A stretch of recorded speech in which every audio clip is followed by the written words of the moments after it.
Hello everyone, कैसे हैं आप सब। होप सो सब अच्छे होंगे। तो हमने लास्ट वीडियो में 4 तक सम्स किए थे 4.2 एक्सरसाइज के क्लास 10th के। तो आज हम 5th और 6th सम करते हैं। 5th सम क्या है?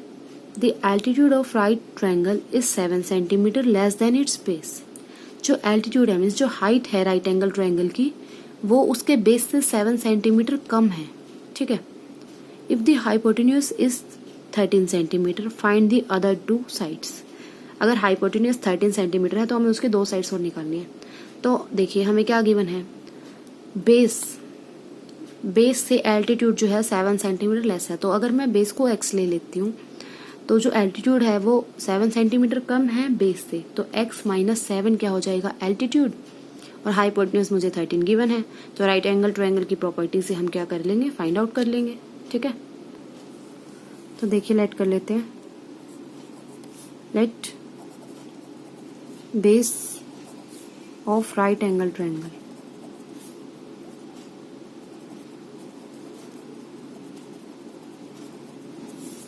क्या ले लिया मैंने, x सेंटीमीटर।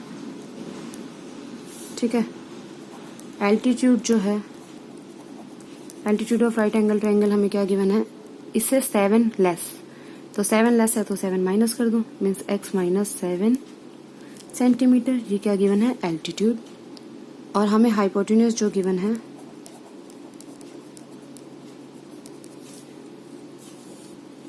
हाइपोटेन्यूज जो हमें गिवन है वो क्या है, 13 सेंटीमीटर। ठीक है। तो मतलब हमें क्या गिवन है, ये एक राइट एंगल ट्रायंगल है। ठीक है, ABC। जो हाइपोटेन्यूज है मीन्स ये जो है 13 सेंटीमीटर है, बेस जो है वो x सेंटीमीटर है, और जो एल्टीट्यूड है वो क्या है, x माइनस 7 सेंटीमीटर। ठीक है। तो अब हम इसमें क्या लगाएंगे, पाइथागोरस थ्योरम अप्लाई कर दें। तो क्या आएगा, from Pythagoras theorem. Pythagoras theorem से क्या होता है, हाइपोटेन्यूज का square is equal to base का स्क्वायर प्लस एल्टीट्यूड का स्क्वायर।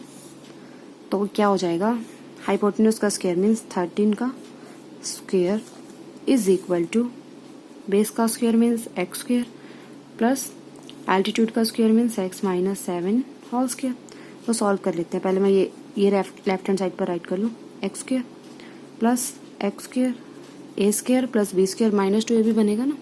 तो X square plus 49 minus 14x is equal to 13 का स्क्वायर मीन्स 169। तो ये हो गया 2x स्क्वायर, और x वाली टर्म बन रही है यहाँ पर माइनस 14x। ये 169 यहाँ पर आकर माइनस का 169 हो जाएगा। तो 49 माइनस 169 क्या बन जाएगा, minus 60 is equal to minus 120 is equal to 0। ठीक है। 49 माइनस 169 क्या हो जाएगा, माइनस 120। तो अब 2 कॉमन आउट, 2 कॉमन लें अगर तो क्या बनेगा, x square minus 7x minus 60, 2 common ले लिया इज इक्वल टू 0। अब ये 2 कॉमन है, 0/2 करके ये क्या हो जाएगा, 0। तो means x square minus 7x minus 60 is equal to 0। अब इसके फैक्टर्स करने हैं। फैक्टर्स के लिए हम क्या करते थे, 60 है एलसीएम ले लेते हैं, 30 पर 60, फिर 2 15 ज़ा 30, 5 3 ज़ा 15, 3 1 ज़ा 3। अब इसमें से हमें वो फैक्टर्स लेने हैं जिनका सम 7 बने। ठीक है, या डिफरेंस 7 बन जाए या सम 7 बन जाए। तो 2 2 ज़ा 4, 4 5 ज़ा 20, 20 और 3 इनका तो डिफरेंस या सम कुछ भी 7 नहीं बन रहा। 5 3 ज़ा 15, 2 2 ज़ा 4, 15 और 4 का डिफरेंस और सम कुछ भी 7 नहीं बन रहा। तो 2 2 ज़ा 4, 4 3 ज़ा 12। ठीक है, 12 और ये है 5, 12 और 5 इनका डिफरेंस जो है वो क्या होगा, 12 माइनस 5 कितना हो जाएगा, 7। राइट। तो डिफरेंस तो बन रहा 7, पर मुझे क्या चाहिए, माइनस 7। तो मैं माइनस 12 प्लस 5 लूंगी। ठीक है, तभी वो माइनस 7 आएगा ना आंसर। तो इसको क्या लिखा, x square minus 12x plus 5x minus 60 is equal to 0। ठीक है, इसको माइनस कर लिया, इसको प्लस कर लिया, तभी तो इनका डिफरेंस माइनस 7 बनेगा। अगर मैं 12 माइनस 5 लेती तो वो प्लस का 7 बनता।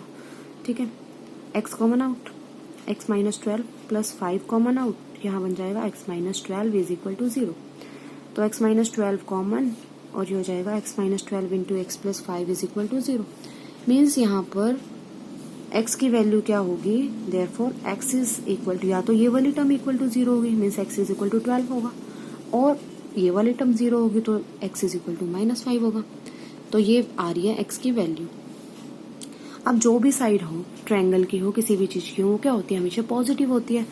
तो मीन्स -5 तो कभी भी साइड नहीं हो सकती, लिख लेना। सिंस जो भी साइड्स होती हैं किसी भी चीज की, चाहे रेक्टेंगल हो, ट्रायंगल हो, कोऑर्डिनेट कुछ भी हो, साइड्स ऑफ ट्रायंगल क्या होते हैं, आर पॉजिटिव। ठीक है, therefore x can not be -5। ठीक है, तो सिर्फ पॉसिबिलिटी क्या बन जाएगी हमारे पास, x इज इक्वल टू 12। तो बेस तो आ गया, देयरफॉर बेस क्या हो गया मेरे पास 12। और एल्टीट्यूड हमें फाइंड आउट करना था। एल्टीट्यूड क्या हो जाएगा, एल्टीट्यूड क्या था, x minus 7 means 12 minus 7 that is equal to 5 centimetre. Base हो गया 12 सेंटीमीटर और एल्टीट्यूड हो गया 5 सेंटीमीटर। ठीक है, क्लियर है। हमें सब कुछ गिवन था, एक राइट एंगल ट्रायंगल है, उसका बेस था, हमने लेट कर लिया 7 बेस को। एल्टीट्यूड हमें गिवन था बेस -7, तो एल्टीट्यूड x -7 हो गया, और हाइपोटेन्यूज हमें 13 गिवन थी। तो हमने क्या किया, पाइथागोरस प्रॉपर्टी अप्लाई करी, क्या होती है, बेस का स्क्वायर प्लस एल्टीट्यूड का square is equal to hypotenuse square. तो ये प्रॉपर्टी अप्लाई करी, इसको सॉल्व किया और हमारे पास x की दो वैल्यूज आई, एक 12 एक -5। अब साइड्स जो है वो नेगेटिव तो होती नहीं, तो मीन्स -5 वैल्यू नहीं हो सकती, x की वैल्यू 12 होगी। बेस 12 आ गया, बेस 12 आ गया तो फिर एल्टीट्यूड क्या था, x -7 means 12 -7 that is equal to 5 centimetre. तो हमें एल्टीट्यूड ही फाइंड आउट करना था। ठीक है, अब देखिए sum number 6, a cottage industry produces a certain number of pottery articles in a day. It was observed on a particular day that the cost of production of each article was 3 more than twice the number of article produced on that day. मतलब क्या देखा गया कि जो cost of production है each article, मतलब एक article की जो प्रोडक्शन है वो क्या है 3 मोर, मतलब 3 ज्यादा है, किससे, twice the number of article produced on that day. Means जो नंबर ऑफ आर्टिकल प्रोड्यूस हुए हैं उसके ट्वाइस से 3 ज्यादा है। ठीक है, 3 मोर है उसके ट्वाइस से। तो अगर हम लेट कर ले number of article produced on that day is equal to x, तो फिर प्रोडक्शन क्या होगी, कॉस्ट ऑफ प्रोडक्शन क्या हो जाएगी, ट्वाइस, आर्टिकल से ट्वाइस मीन्स 2x, उससे 3 मोर प्लस 3, तो जो कॉस्ट है वो क्या बन जाएगी 2x प्लस 3। ठीक है, एक आर्टिकल की जो कॉस्ट है वो हो जाएगी 2x plus 3 if the total cost of production on that day was ₹90। अब टोटल कॉस्ट 90 गिवन है। अब हमने नंबर ऑफ आर्टिकल्स क्या लेट कर लिए, x, number of article x है, और एक की कॉस्ट है 2x प्लस 3 और टोटल कॉस्ट है 90, तो x इंटू 2x प्लस 3 क्या हो जाएगा 90। Find the number of article produced and the cost of each article. हमें नंबर ऑफ आर्टिकल्स और कॉस्ट उनकी बतानी है। ठीक है, एक आर्टिकल की कॉस्ट कितनी होगी हमें वो बताना है। तो अब देखिए ये उसी टाइप का है ना, हमने पहले भी किया था, हमने शायद सेकंड सम में किया था, सेम इसी टाइप का था। अगर एक की कॉस्ट 5 रुपीज है और हमारे पास 2 आर्टिकल्स हैं और एक की कॉस्ट 5 है, तो कितनी टोटल कॉस्ट कितनी हो जाएगी, 5 मल्टीप्लाई 2 10 रुपीज। तो ऐसे यहाँ पर है, एक की कॉस्ट है 2x प्लस 3 और टोटल x आर्टिकल्स हैं, तो x इंटू 2x प्लस 3 कितने हो जाएंगे, टोटल कॉस्ट 90 के इक्वल। ठीक है, तो आइए करते हैं, क्या लेट कर लूं, let the number of articles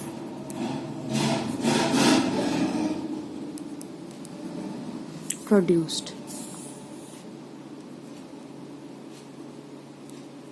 is equal to x। ठीक है, और देयरफॉर उनकी कॉस्ट हमें क्या गिवन है, cost of production of each article, means एक आर्टिकल की है ना, जो कॉस्ट ऑफ प्रोडक्शन है ईच आर्टिकल की वो क्या हो जाएगी, क्या था, जो ट्वाइस है number of article produced twice, उनका ट्वाइस तो 2x हो गया, उससे 3 मोर मीन्स उसमें 3 क्या करना है, ऐड करना है, तो क्या हो जाएगी 2x प्लस 3। ठीक है, कॉस्ट ऑफ प्रोडक्शन भी हो गया। अब हमें क्या गिवन था कि टोटल प्रोडक्शन क्या गिवन है, टोटल प्रोडक्शन कितने की गिवन थी हमें, 90 रुपीज, तो रुपीज 90 जो है वो टोटल प्रोडक्शन है। देयरफॉर अकॉर्डिंग टू क्वेश्चन क्या बनेगा, अब देखिए जितने भी आर्टिकल्स हैं और एक की कॉस्ट है इतने रुपीज, 2x प्लस 3 ये रुपीज है। ठीक है, ये क्या होगा रुपीज, आगे लिख लेना, आगे स्पेस नहीं है तो मैं पीछे लिख देती हूँ। तो एक की कॉस्ट है इतनी और टोटल इतने नंबर ऑफ आर्टिकल्स हैं, तो दोनों की मल्टीप्लाई करेंगे तो टोटल रुपीज आ जाएगा। तो मतलब क्या बनेगा, x into 2x plus 3 is equal to 90। इसको सॉल्व करते हैं, ये बनेगा 2x square plus 3x is equal to 90। तो यहाँ से अगर मैं 90 को लेफ्ट हैंड साइड पर लेकर आती हूँ तो क्या हो जाएगा, -90 इज इक्वल टू 0। ठीक है, अब इसके फैक्टर्स करने हैं। अब इसके फैक्टर्स वही, अब यह है 90 इंटू 2, वहाँ पर हमेशा एक्स स्क्वायर का कोफिशिएंट 1 आ रहा था, पर यहाँ पर एक्स स्क्वायर का कोफिशिएंट 2 है, तो मल्टीप्लाई क्या बननी चाहिए, 90 इंटू 2 मीन्स 180 जो है वो मल्टीप्लाई बननी चाहिए और सम बनना चाहिए 3। तो रफ में देख लेते हैं हम, 180 के फैक्टर्स 2 पर जाएगा 90, फिर 2 पर 45, फिर 5 पर 9, फिर 3 पर और फिर से 3 पर। ठीक है, तो अब मुझे क्या चाहिए, सम चाहिए 3, सम 3 चाहिए। तो देख लेते हैं, 2 2 4, 4 5 20 और ये है 9, 20 और 9 नहीं, सम 3 नहीं आ पाएगा या डिफरेंस भी 3 नहीं आ पाएगा। और देखते हैं, 2 2 4, 4 3 12। ठीक है, और हाँ ये ठीक है, ये बन जाएगा 2 2 4, 4 3 12, ये तो बना 12 और ये है 5 3 15, ये बन गया 15। अब 12 और 15 इनका डिफरेंस क्या बन रहा है, 3 बन रहा है ना, तो मिल गया मुझे फैक्टर 15 माइनस 12, तो ये हो जाएगा 2x square plus 15x minus 12x minus 90 is equal to 0। ठीक है, समझ में आया। तो इसमें से क्या कॉमन आएगा, x कॉमन आ गया, ये बचा 2x प्लस 15 और यहाँ से जो है -6 कॉमन आ जाएगा, ये बचेगा 6 2 12, 12x मीन्स 2x प्लस, मैंने माइनस कॉमन ले लिया तो यहाँ प्लस बचेगा ना, प्लस 15 इज इक्वल टू 0। अब 2x प्लस 15 भी क्या हो जाएगा कॉमन और ये बचेगा x minus 6 is equal to 0। तो अगर इस फैक्टर को 0 के इक्वल रखते हैं तो x की वैल्यू क्या बनेगी, this is equal to 0 means 2x is equal to -15 और x इज इक्वल टू -15/2। और इस फैक्टर को 0 के इक्वल रखेंगे तो x की वैल्यू 6 आएगी। अभी तो फ्रैक्शन में आ रहा है और हमने क्या लिया है, x number of article produce, number of article fraction में थोड़ी प्रोड्यूस होंगे, राइट। नंबर ऑफ आर्टिकल्स जो भी प्रोड्यूस हो रहे हैं 1 होगा, 2 होगा, 3 होगा, ऐसे थोड़ी होगा, हाफ प्रोड्यूस हो रहा है, 1.5 प्रोड्यूस हो रहे हैं, ऐसे तो नहीं होंगे ना। मीन्स ये वाला केस क्या हो जाएगा, रिजेक्ट, क्योंकि number of article produced can only be positive integer होगा, ये तो वैसे भी रैशनल नंबर है और वो भी पॉजिटिव इंटीजर होगा, ये तो नेगेटिव आ रहा है, तो दोनों जगह से ये गलत आ रहा है। मीन्स ये वाला केस रिजेक्ट और x की वैल्यू क्या हो जाएगी 6। तो नंबर ऑफ हैंस नंबर ऑफ आर्टिकल प्रोड्यूस क्या हो जाएंगे,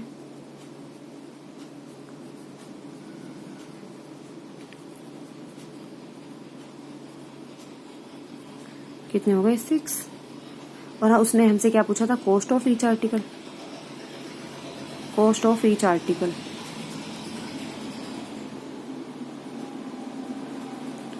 अब देखिए कॉस्ट ऑफ ईच आर्टिकल क्या था, cost of production of each article क्या था, 2x प्लस 3। ठीक है, तो यहाँ पर ये बनेगी 2x प्लस 3 रुपीज़। ठीक है, मतलब 2 इंटू एक्स की वैल्यू 6 थी प्लस 3 मीन्स 12 प्लस 3 15 रुपीज़ 15 हो गई, जो है एक आर्टिकल की प्रोडक्शन 15 रुपीज़ है, टोटल 6 आर्टिकल हैं, तो 15 इंटू 6 टोटल कॉस्ट कितनी हो जाएगी 90। तो टोटल कॉस्ट हमें 90 ही गिवन थी। ठीक है, क्लियर है। हमने मान लिया number of article produced x है और कॉस्ट ऑफ प्रोडक्शन उसने हमें गिवन दिया था कि जितने भी आर्टिकल प्रोड्यूस हुए हैं उसका ट्वाइस करना और उससे 3 मोर मीन्स उसमें 3 ऐड कर देना है। तो 2x प्लस 3 रुपीज़ बना। टोटल प्रोडक्शन 90 रुपीज़ थी, तो हमने इन दोनों की मल्टीप्लाई करके इक्वल टू 90 लिखा और इसे सॉल्व करके x की 2 वैल्यूज आ रही है। ये क्या है, नेगेटिव है और फ्रैक्शन में है, तो नंबर ऑफ आर्टिकल नेगेटिव भी नहीं हो सकते और फ्रैक्शन में भी नहीं हो सकते, मीन्स ये वाला केस रिजेक्ट। और x की वैल्यू 6 आ गई, तो नंबर ऑफ आर्टिकल प्रोड्यूस क्या हो गए 6, और कॉस्ट हो गई आर्टिकल्स की क्या थी 2x प्लस 3, तो 2 इंटू 6 प्लस 3 मीन्स 15 रुपीज़ क्या हो गई cost of each article. Clear है? तो 4.2 एक्सरसाइज कंप्लीट हो गई। नेक्स्ट वीडियो में हम नेक्स्ट एक्सरसाइज स्टार्ट करेंगे। ठीक है, थैंक यू।